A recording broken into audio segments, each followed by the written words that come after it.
আসসালামু আলাইকুম। আমি যখন ছোট মাছগুলো রান্না করি তখন পেঁয়াজটা ভেজে নিই, তারপরে এর মধ্যে মাছগুলো ঢেলে দিই, কাঁচা ঝাল, হলুদ, লবণ দিয়ে নাড়াচাড়া করি। এইভাবে আমি ছোট মাছগুলো কষাতে থাকি। পরে পানি ঢেলে দিই।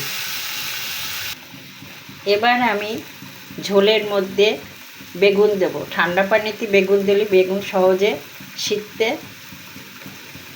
চায় না।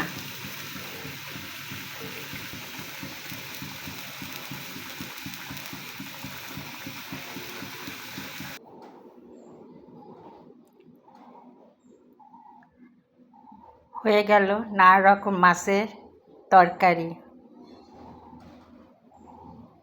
ভালো থাকবেন। ধন্যবাদ সবাইকে।